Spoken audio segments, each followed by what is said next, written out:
Imagine this. You and your friends just finished fighting for your lives. You barely survived.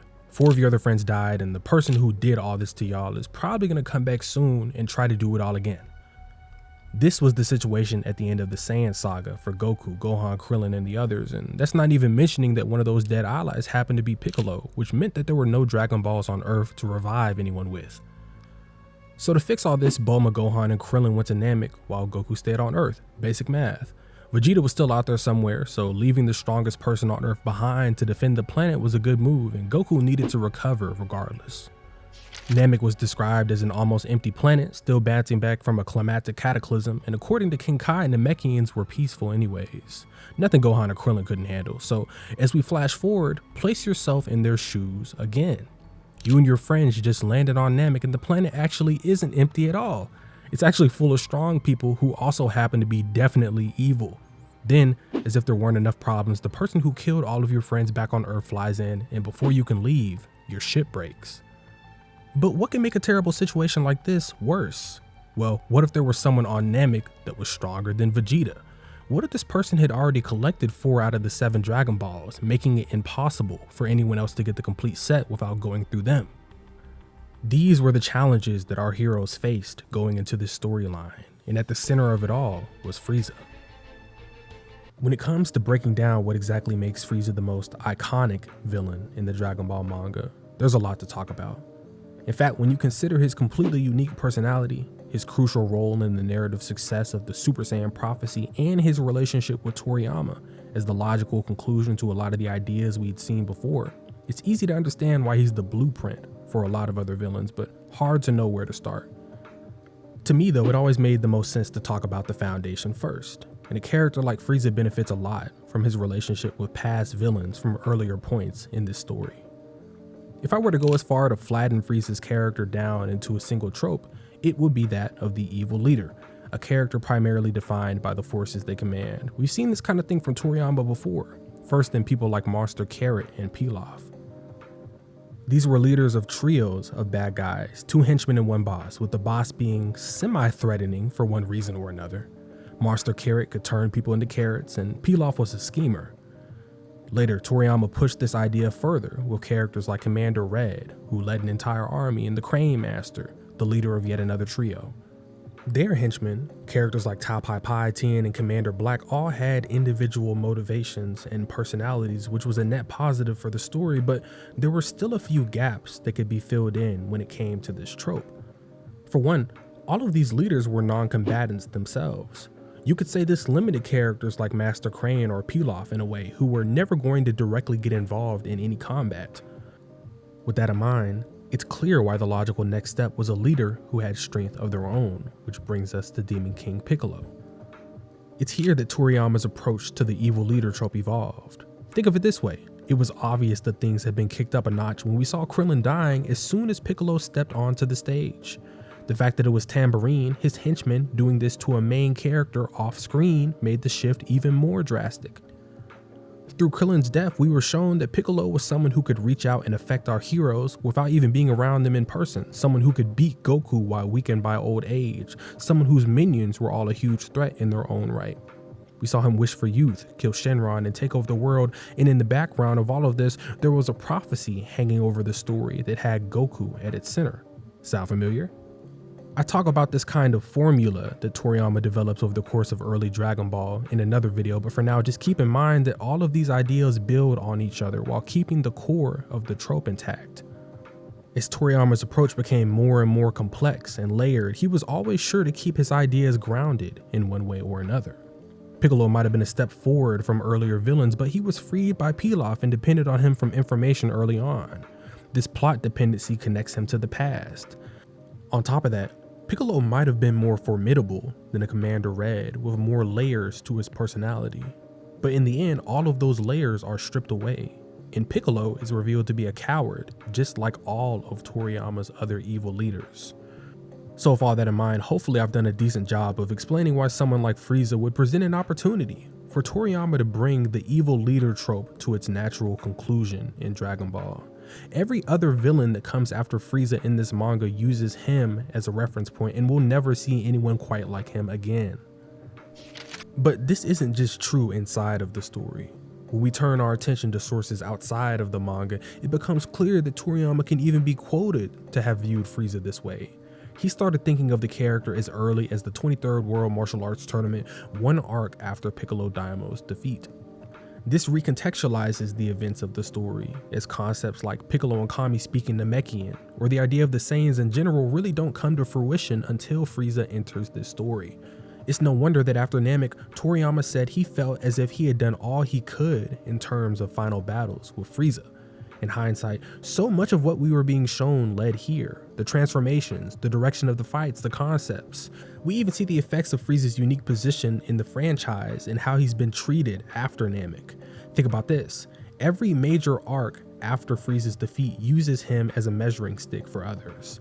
Take Trunks' first on-panel feat being him cutting Freeza in half and how that plays into hyping up the androids. Take the Kaioshin being said to be able to beat Freeza in one blow and how that plays into hyping up Boo one arc later. Even in the landscape of modern Dragon Ball, Freeza has had the most longevity out of all the original characters aside from Goku, Vegeta, and maybe Bulma. He got his own movie in Resurrection F, became a central part of the cast in the Super Anime and manga, then got another major role in the Broly movie. Even now, a lot of the hype for the future of Dragon Ball's story is related to Black Frieza and what he'll do next. So why is Frieza really afforded this level of attention from the community, the writers and the fans? Is it really as simple as him being the culmination of one of Toriyama's strongest ideas? Well, the short answer is yes, but that's actually not as simple as it might seem, which of course brings us to the execution of Frieza's character. The second Frieza is introduced, he's constantly functioning on a few different levels. Each has its own appeal and things to talk about, so we're going to start at the surface and work our way down. The first thing that you'll notice about Frieza is his speech, which is our first clue into his wider personality. To put it simply, he's extremely polite. Depending on the translation, you might see him referring to his two main henchmen as Mr. Dodoria and Mr. Zarbon. These manners are even extended to the Namekians that Frieza speaks with in the early sections of this arc. He's constantly asking them please, reassuring them, patiently explaining himself. This of course creates some cognitive dissonance between the words being said and the things being done before and after these interactions, which Toriyama himself has spoken about.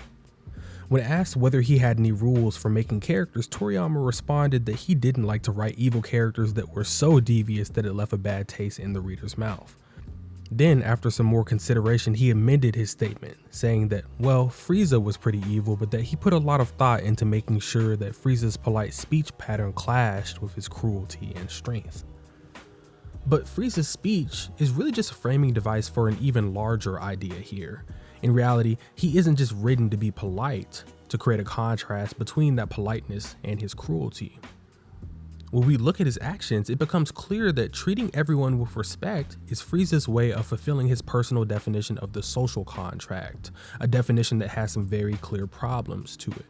For example, it doesn't really matter if Frieza is saying please or not when he's asking for the Namekians to give up the Dragon Balls or die. He says that they'll be perfectly fine if they comply, but his introduction clearly shows what happens to people that don't comply. So with that in mind, calling Frieza cruel or evil actually isn't specific enough. If you ask me, it's clear that the root of this personality trait is selfishness. From Frieza's perspective, if he clearly and politely lays out his terms, there should be no room for confusion in others. It's comply or die, and who wants to die? It's this self-centered perspective that drives just about all of Frieza's decisions, but that's only one part of his personality. When we look past his words and speech and into his thoughts, it makes sense why Frieza would feel this immense confidence and be so self-centered. He's actually extremely capable on multiple levels. The larger context of the Namek saga needs its own video, but in terms of Frieza, we see him essentially being the smartest person around at just about every point. We'll talk about the one person who managed to outsmart him later, but check this out. As soon as Krillin and Gohan landed on the planet, Frieza had identified them as a threat, dispatched 2 soldiers to investigate, and noted them as an anomaly after those soldiers were defeated and their power levels disappeared. This is Krillin and Gohan we're talking about, 2 people who were pretty weak in the grand scheme of things at this point. This is a good example of Frieza's intelligence and, more importantly, his attention to detail, a trait of a capable leader. The whole point of the stakes of early Namek is Krillin and Gohan being weak and inconsequential, but the main villain of the arc was paying close attention to them from the start. Immediately after this, we see a plan that Freeza set up before the events of this arc playing out in real time, with Vegeta and Qui. These two allegedly having the same power level at an earlier point in time was no coincidence. Freeza would have known this, noticed that Qui had always hated Vegeta and handpicked him for the mission. After that, all he'd have to do is sit back and watch. And speaking of power levels, I don't hear many people talking about this, but they're at their best during this part of Namek, and it's mostly because of Freeza. He's constantly drawing these comparisons between the power levels of his assets and the power levels of his foes. When Vegeta is revealed to have grown to a power level of 24,000, stronger than Dodoria and base Zarbon, Freeza stays calm and reminds them that they can simply just take him down together. We'll talk more about how Frieza's mindset on power levels interacts with the one character who can outright multiply his strength later in this video, but for now, just keep in mind that Freeza is the strongest person on Namek by far, and he's basically playing chess with everybody around him for fun. But check this out. Because of that strength gap, Freeza also approaches combat in the exact same way he does strategy when it's time for him to fight, like a game. Against Nail, he only uses one hand to give him a chance. Against Goku, he only uses his legs. And on top of all of that, Freeza seems to have a knack for surrounding himself with powerful people. He's always recruiting and looking to add others into his service. We saw this with him specifically sparing Vegeta to keep him as a pawn, and we saw it again with him offering Goku a position under him as well. So as a baseline, we've got this character with completely ruthless and self-serving worldview who justifies his way of thinking and acting by treating people with quote-unquote respect. Because Freeza thinks, speaks, and acts the way he does, from his viewpoint, who else but him would deserve the confidence he so clearly has? Who else works harder to bring people to his side to protect his position? Who else would be better suited to live forever? So that's the foundation of Frieza's personality, but we won't be able to fully understand how this personality plays out without looking into how these traits function in the broader context of the story, which brings us to Frieza's dynamic with the people he surrounds himself with. So earlier I spoke about the evil leader trope describing a villain that's defined by the forces they command. And this is going to be more true for Freeza than anybody else in the story, which makes sense, right? He's a galactic emperor, he has a lot of troops. A good chunk of Frieza's dynamics are with his henchmen, so let's start with Zarbon and Dodoria. Returning to the idea of layers that I used earlier, when we look beyond Frieza's words and beyond his thoughts, we can learn even more about him from observing his demeanor, the way he chooses to carry and present himself. So let me ask some questions. Why is Freeza the only one out of his group who isn't wearing a scouter on introduction? Why is Freeza constantly floating around in that chair, almost as if he doesn't even want to touch the ground? Why doesn't Freeza ever really fight in the early sections of this arc? All these questions have the same answer. It's because Freeza knows he can pretty reasonably get what he wants without lifting a finger. Under that thinking, that would make Zarbon and Dodoria his arms, and as a result, there's great significance in the specific ways that these two fall short because it reflects back on Freeza himself. Take Dodoria for example, who gets picked off by Vegeta pretty early. When Zarbon wonders why Dodoria is taking so long to come back from chasing after Krillin and Gohan, Freeza says, why bother with a fool who can't even capture a couple of children? Keep in mind, Vegeta had just been revealed to be stronger than Dodoria, and Freeza knew this and still sent him off on his own. In other words, from Frieza's perspective, if Dodoria was incompetent enough to get caught alone while chasing after these kids, he deserved to die. So this might make sense in a vacuum, maybe, but what do we see happening a few dozen chapters later? Freeza, as he heads towards the Grand Elder, decides to spare Dende's life because, quote, there's no need to kill every little thing, I suppose. So what does that make Freeza, you ask? Well, somebody harsher than me might call him a fool who can't even capture a child. Now, this idea of parallel failures between Freeza and his henchmen is the clearest with Dodoria, but it's even present with Zarbon to a lesser extent. After he beats Vegeta, Zarbon leaves without confirming the corpse, a decision that Freeza goes on to describe as failing to complete your duty because you fear getting wet. But Freeza goes on to knock Goku into water not once, but twice without confirming his corpse. He even loses his tail after assuming Krillin was dead. My point in saying all this is that there's some clear hypocrisy going on with Freeza here. To put it bluntly, Freeza holds those around him to standards that even he himself can't really meet, which is demonstrated really well through Zarbon and Dodoria's failures. And while we're on the topic of symbolism here, these two also represent certain aspects of Frieza's personality. Zarbon, who can transform just like Freeza, is extremely vain, and Dodoria, of course, gets mad all the time. But don't let all that hypocrisy from Freeza distract you from what we've learned about his fundamental personality so far. This is still a smart person who spends a lot of time thinking about strategy and the most efficient way to do things. So after Zarbon and Dodoria die, Freeza does his best to lock in. He calls in the Ginyu Force, and there's a clear shift in his demeanor. Now he wears a scouter because he knows it's necessary for him to do so. He stands on his own 2 feet on the ground when Ginyu brings him the Dragon Balls, and he flies to the Grand Elder himself. In other words, as things escalate towards the end of this arc, Freeza basically begins to use his best chess piece, himself. Because he's now more active in doing things himself, the Ginyu Force take up less of the narrative space in the story than Zarbon and Dodoria did while Freeza was inactive, but there is the cool parallel of both Freeza and the Ginyu Force treating combat as a game. For now though, let's move on to Frieza's dynamic with his henchman, who's not really a henchman anymore, Vegeta. For one, Toriyama revealed in an interview in Daizenshuu 2 that Vegeta was actually supposed to die on Earth, but having him around to bounce off of Freeza on Namek ends up becoming a pivotal part of the storyline. Think of it this way, a lot of Frieza's men are kind of plotting on him in the background. Kui and Zarbon are decent examples of this. Once they're cornered by Vegeta, of all people, they immediately turn on Freeza. This makes Vegeta the only person brave or foolish enough to fight back in the open, and Freeza really does devote a lot of focus to him in response. There's a clear understanding between these two because they're so similar in their ruthlessness. Freeza, unlike Zarbon and Dodoria, isn't surprised by Vegeta's growth and strength because what else would happen to a Saiyan fighting on the front lines? We see these two sparring mentally, with Freeza drawing Vegeta to the ship with the Dragon Balls and Vegeta turning that strategy against him by playing possum after being dragged there by Zarbon. And as Vegeta gets stronger, he also gains more and more knowledge about Freeza. First, the truth that he destroyed planet Vegeta, then the fact that he can transform. This of course all comes to a head near the end of the arc with Vegeta getting his spirit broken for the only time in the series. That aside though, Freeza might be primarily defined by his relationships with his henchmen, but there's more to cover beyond this. Now we've got a pretty decent understanding of Frieza's mindset and how that way of thinking is reflected, amplified, and in some situations outright challenged by those under him. With all of this in mind, it's pretty obvious that Freeza is a nigh unstoppable force in the story for all the reasons we've covered so far.